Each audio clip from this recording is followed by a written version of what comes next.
Buenas tardes, mi nombre es Ana María Granados Alzate y actualmente estoy cursando la licenciatura Inglés-Español, pero al mismo tiempo ya estoy ejerciendo mi carrera profesional como docente en los Estados Unidos. Bueno, para empezar me gustaría aclarar que la razón por la que ya estoy ejerciendo, aunque no tengo el título profesional, es porque por lo menos en el estado de Texas, si tú quieres convertirte en un maestro, debes presentar algo que se llama el Texas Teacher Certificate. Eso significa que si tú pasas este test, aunque no hayas terminado la universidad, puedes empezar a ser maestro. ¿Cuáles son como los requisitos? Sería como tener cierta cantidad de horas ya hechas en la universidad y que se puedan validar con una institución internacional. Bueno, por esto mismo estoy haciendo las prácticas en la institución donde yo estoy trabajando. La institución se llama Ella Barnes. Ella Barnes hace parte de un grupo de escuelas independientes que se llama CCISD. CCISD, como su propio nombre lo indica, es Corpus Christi Escuelas Independientes. Bueno, esto es una escuela de primaria que casi le dice elementary school, que va desde los 3 años hasta los 12, 13 aproximadamente. Bueno, para empezar quisiera hablar como que en este proyecto no es como tal una clase, sino que es más que nada una actividad extracurricular que tiene aproximadamente entre 1 a 3 horas por día y que usualmente se ofrece después de las horas de clase. Eso significa que si los niños terminan a las 3:45, la clase empezaría a las 3:46, 3:50, que los maestros ya puedan decir, oh niños, ustedes váyanse para las clases extracurriculares. Bueno, antes de hablar de mi proyecto me gustaría darles un pequeño contexto para que más o menos entiendan el tema de las dificultades y de los aprendizajes que se tuvieron. Bueno, la escuela donde yo estoy está ubicada, como ya lo dije anteriormente, en Texas, en Corpus Christi. Eso significa, para los que no lo saben, es que acá en Estados Unidos no hay instituciones privadas ni públicas, solo hay instituciones. Y esas instituciones no es como que yo pueda llegar y decirle a mi hijo, no, tú vas a ir a la escuela esta. No, las escuelas están ubicadas en ciertos barrios y pueden haber 2, 3 escuelas en el mismo barrio. Sin embargo, dependiendo de la ubicación en la que esté tu casa, es a la escuela que tú puedes acceder. Por ejemplo, si yo vivo en el barrio de Laureles, solo puedo acceder a las escuelas de Laureles. Yo no puedo inscribir a mi hijo, a no ser que haya algo de fuerza mayor. Yo no puedo decirle, por ejemplo, cuando ya mi hijo esté con los 3 años, oh, voy a mandarte a la escuela, no sé, de San Javier. No, yo tengo que dejar a mi hijo en la escuela de Laureles porque yo vivo en el barrio de Laureles. Otra cosa que también es importante aclarar es que acá la educación es mandatoria. Si tú a los 3 años no tienes a tus hijos ya registrados en la escuela, hay algo que se llama CSP, van a ir y van a hacerte unas investigaciones, van a hacerte unas preguntas y hasta podrían quitarte a tus hijos si tú no los registras en la escuela. Entonces acá las escuelas son mandatorias, no solamente con el hecho de que tienes que ir, sino que también te escogen o te imponen la escuela a la que tú vas a ir. Entonces, los que hacen los papás es que usualmente intentan como conseguir como la escuela que esté ubicada en el mejor y vivir en el barrio que esté como mejor consolidado, donde haya menos crímenes y para así poder acceder a mejor educación. Bueno, pues teniendo en cuenta lo anterior, podríamos ahora sí pasar al tema de mi proyecto. Mi proyecto se llama Mis historias en español, aprendamos contando. Bueno, eso surgió para fortalecer la comunicación oral y escrita de los estudiantes del español como una segunda lengua, pero también para generarles esa familiaridad a través de las actividades que los motivaran a expresarse, a compartir experiencias y a reconocer el valor de su propia voz. ¿Por qué reconocer el valor de su propia voz?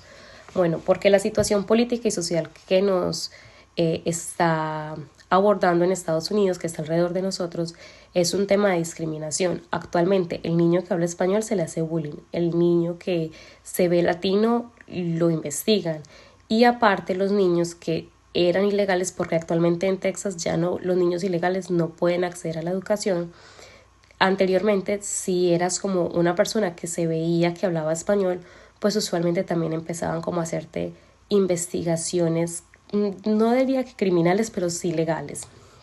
Entonces, hacer que estos niños puedan reconocer el español como una segunda lengua, no solamente como una lengua, sino también como una familiaridad y una forma de aprender de una nueva cultura y poderse sentir en confianza de que no todo lo que se vea diferente es malo, sino que abrazar las diferencias y aprender que de todo lo que nos rodea podemos hacer y crear mejores personas y ser mejores ciudadanos. Bueno, y también quería comentarles sobre mi maestra cooperadora, que quiero darle muchas gracias porque probablemente esté viendo el video, Miss Verónica, mi Verónica Villalobos. Eh, Miss Verónica fue una persona maravillosa, es una persona que me ayudó muchísimo. Ella tiene aproximadamente ya unos 20-25 años de experiencia enseñando aquí en Estados Unidos. Proviene de familia mexicana y fue una persona que me ayudó mucho porque me guió, me lideró y me enseñó muchas nuevas estrategias y metodologías, porque uno muchas veces cree que uno no le están enseñando algo, pero es que el otro también corta la tijera de una forma diferente, hasta lo más básico se vuelve diferente cuando uno está intentando aprender, está intentando comprender. Quiero agradecerle a ella por todo, desde lo más mínimo, como cortar muchos papeles de una forma diferente para que se agilice más el tema de la producción de materiales, como las cosas más importantes, como enseñarme a pararme al frente de un público tan diferente, tan mixto y poder engancharlos y poder hacer que ellos estén seguros también conmigo y que no sea solamente un tema de imponer, sino también un tema de aprendizaje, de comprender y de generar empatía, tanto de ellos por nosotras como de nosotras por ellos. Bueno, el proyecto se desarrolló con los niños de primaria que están en el proceso de aprendizaje del español. Digamos que la idea central fue que los estudiantes crearan microhistorias inspiradas en su vida, familia o historias inventadas y que luego las compartieran con sus compañeros combinando la escritura, el dibujo y la narración oral. Porque se preguntarán por qué combinar la escritura, el dibujo y la narración. Porque, no sé si lo mencioné anteriormente, eso es una clase extracurricular. Eso significa, o bueno, una actividad extracurricular. Eso significa que todos los niños del elementary school pueden tener acceso a esta actividad. Así que la clase está desde niños de 3 años hasta los niños del último grado, que sería el grado quinto, que tienen aproximadamente entre 12 y 13 años.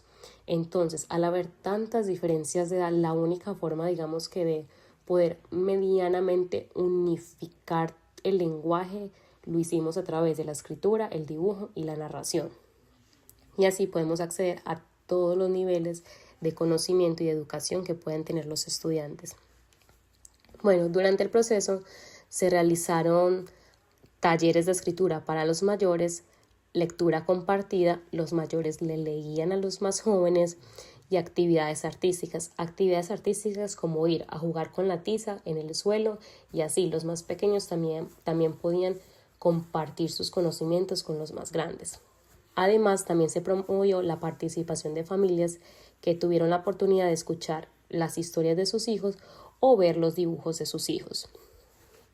Bueno, este enfoque nos permitió trabajar la lengua desde una perspectiva comunicativa, integrando así la comprensión oral, la lectura y la producción escrita de manera significativa. Bueno, a lo largo de la práctica, digamos que pude observar varios aspectos importantes que me llamaron mucho la atención. Digamos que en el primer lugar noté que los estudiantes se sentían más motivados cuando podían hablar de sus propias experiencias o al contar historias personales. El español dejaba de ser una asignatura difícil y digamos que se convertía más que nada en una forma de compartir emociones.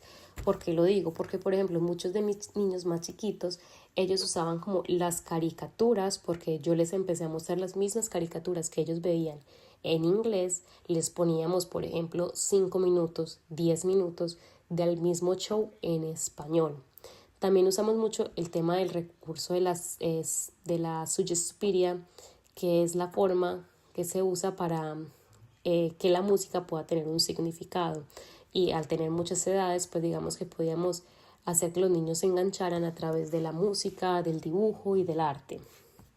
Bueno, también observé que los niños con menos idioma del español, digamos que mostraban un mayor interés cuando se usaban recursos visuales o actividades colaborativas. Por ejemplo, los dibujos facilitaron la comprensión de los más pequeños y así pudieron generar un ambiente más participativo. Esto hacía que nuestros más pequeñitos se sintieran parte de un grupo y entendieran que no todo tenía que ser escrito y no todo tenía que ser oral, porque un niño de 3 años, muchos tienen la habilidad para hablar y muchos otros apenas están aprendiendo a hablar. Y aparte el dibujo es algo que les llama la atención, que ellos podían hacer y también podían recibir el dibujo de los niños más grandes, que ya digamos que es un dibujo un poco más elaborado, entonces podían hacer ese intercambio de dibujos para que se expresen sin miedo a equivocarse. Digamos que hay ciertas preguntas que me surgieron como cómo puede mantenerse la motivación constante. Y no me refiero solo a los niños, también a nosotros los maestros, porque muchas veces cuando no tenemos los resultados esperados nos desmotivamos y esto puede llegar a afectarnos. Y también para los niños, ¿cómo puedo mantenerlos a ellos enganchados a mi clase y que ya no se sienta un tema de, ay, tengo que esperar 2 horas para que mi mamá y mi papá vengan a recogerme? También me gustaría hablar de otra pregunta que me surgió es, ¿qué recursos ayudan más a quienes aún no confían en su propia comunicación y pronunciación? ¿Qué más recursos podría usar yo para que ellos puedan volverse más habilidosos? Aunque como una persona que habla los 2 idiomas, yo sé que lo mejor que se puede hacer es la experiencia. La experiencia te va a dar las bases fundamentales, porque sí, una cosa es lo que uno ve en la clase, te pueden enseñar 1000 veces el verbo to be, pero hasta que tú no lo usas en tu cotidianidad, no vas a poder como reforzar y mejorar la experiencia. Entonces la experiencia y la repetición es lo que nos va a dar ese nivel alto de una segunda idioma. Bueno, y la última pregunta que me surgió fue ¿de qué manera puedo integrar la lectura con la escritura y que mis niños puedan generar una mayor comprensión y entendimiento de lo que está pasando? Bueno, digamos que en un plano personal, esta práctica que digamos que también me ayuda mucho a reforzar lo que yo ya vengo haciendo, porque yo soy maestra desde las 7 hasta las 3:30, soy maestra del grado de 3 años, que se llama Pre-K. Y a las 3:45, 3:50 me tocaba desplazarme ya no a ser maestra, sino a ser la asistente de una maestra. Entonces esta práctica sí me permitió confrontarme sobre ser la líder y ser liderada. Aprendí que escuchar, observar con atención y valorar los pequeños logros de los estudiantes es fundamental, porque sí, siempre aplaudimos los grandes, pero es que el más mínimo logro también debe ser aprendido, como el niño que no podía decir ninguna palabra, que solamente haya dicho una, así sea el hola. Eso es algo que se debe valorar muchísimo. Bueno, también quería decirles que el acompañamiento del docente fue súper fundamental. Miss Verónica es una mujer muy capacitada, es una persona que siempre ha tenido como esa forma de poderme ayudar, esas ganas de sentir interés, y pues me gustó mucho cómo me ayudaba a ajustar las actividades y digamos que mantener esa actitud flexible entre ser maestras las 2 en la mañana y después pasar a trabajar a hacer un grupo. Bueno, ya el tema de los resultados obtenidos, puedo decir que los objetivos principales se cumplieron en una gran medida. Los estudiantes mejoraron su confianza para hablar español, ampliaron su vocabulario y demostraron mayor interés por participar. Sin embargo, como lo dije anteriormente, por la situación política, social, hubieron muchísimos desafíos que digamos que muchas veces me llegó a cuestionar mi propia vocación.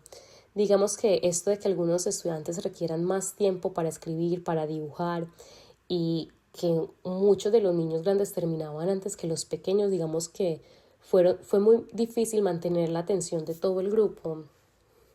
Sin embargo, pues mi reflexión pedagógica es que considero que para mejorar este tipo de proyectos es súper necesario plantear actividades más cortas y variadas, usar recursos digitales, porque desafortunadamente no sé cómo es la situación educativa en Colombia.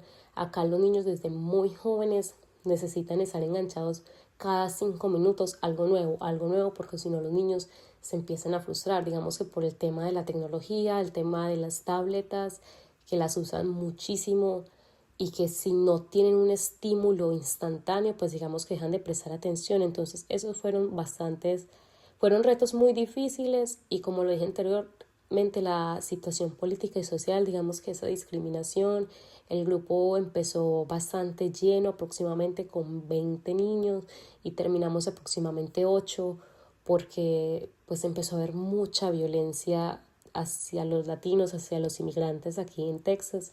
Entonces eso también se vio reflejado y afectó muchísimo el desarrollo de la clase.